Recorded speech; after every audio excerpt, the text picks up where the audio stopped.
I'm Adam Watson. I'm Julian Watson. This is the Dark Slayer Mafia Power Hour. Today we're taking a look at Behemoth issue number 1 by Dark Horse Comics. Reason I chose this one wasn't actually because of the cover grabs, because I was looking it up to see what it was worth, saw what the synopsis was, and actually thought it sounded interesting. I never heard of this book before that. So before we get into this book, though, we have something to plug. We're going to be in Salem this Saturday, August 22nd, for the Capital City Comic Con. So if you're in the area, make sure to stop by. We've done the previous 2 Cap Cities. Been a great time. Lots of comics for really cheap prices. An old-fashioned swap in that way.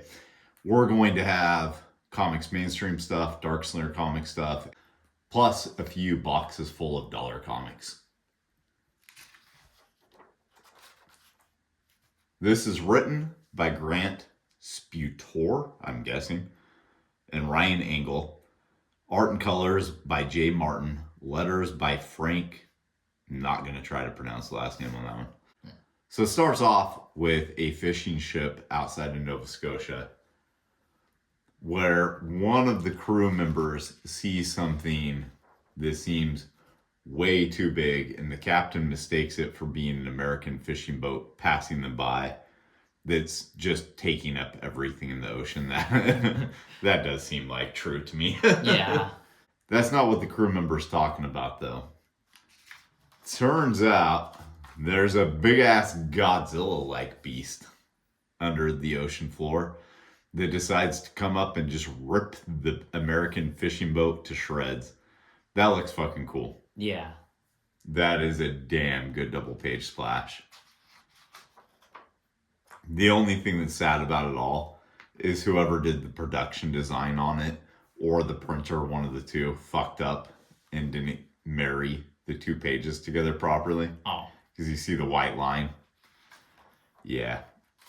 At least it's not the easiest to notice. No, it's not. And doesn't distract from it, really and truly. Yeah.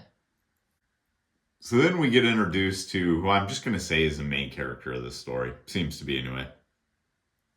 She runs a food truck, but apparently it doesn't make enough money to actually pay all the bills.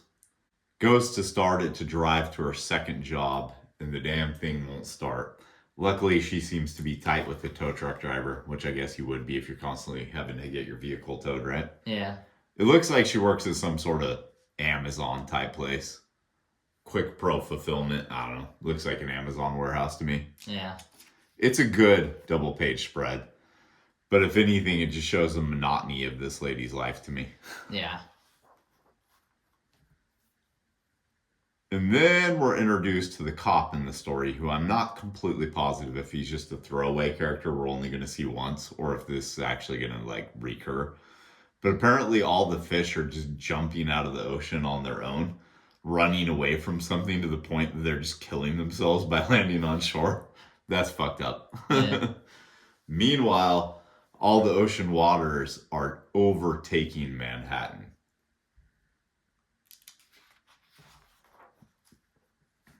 Yet she's still crazy enough to bike to where her truck is, because she's not going to leave this behind. It has something to do with her dad, I'm guessing, based upon the photo that she looks at when she decides she can't leave it behind. Yeah. I don't have any complaints about the artwork. I do have to say, though, the lettering here, the thud, thud, thud, thud, thud, this would have worked a lot better had this been distressed in some way that actually branched it out and made it look like it was vibrational. Yeah. This just looks like too static of a thud, thud, thud, thud. Yeah. This is where you run the risk of sound effects actually making the page look worse instead of better. Yeah, make it maybe a bit spikier on stuff. Yeah, distress it in some way. Yeah. It just doesn't look proper. And the fact that they're melting into just one word might look cooler if it were spread out between all 3, and then this last one just had a singular thud. Yeah. But it doesn't really work. This splash page does. Yeah. That is awesome looking. Yeah. This thing is just as cool looking as Godzilla, in my opinion. Yeah. He's got way more eyes for starters, but can still breathe fire. Just like Godzilla is literally just a Godzilla allegory.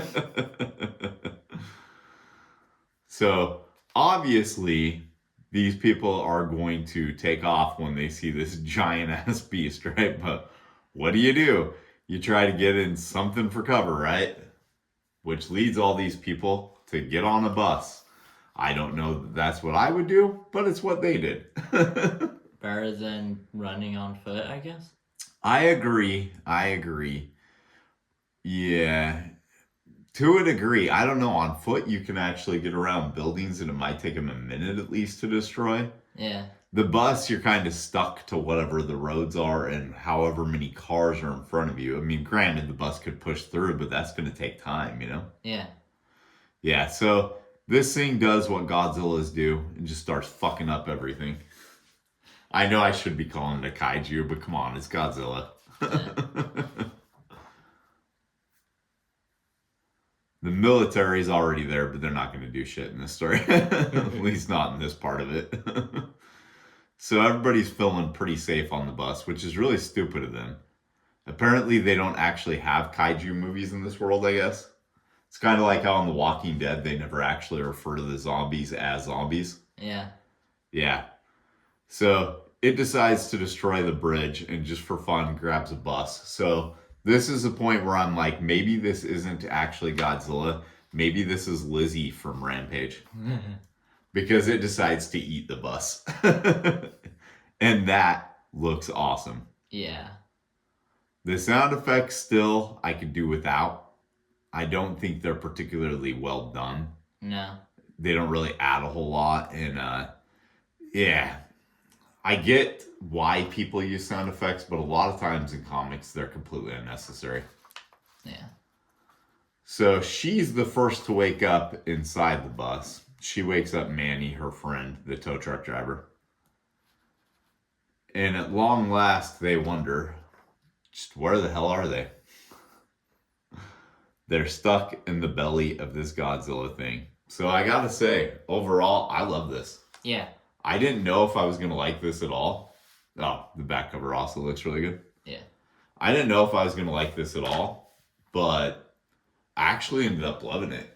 Same. I want to track down the other issues in this series. And we've taken a look at a few of the newer Godzilla books that IDW has put out. They have not been as good as anything that Dark Horse put out prior to them. Yeah.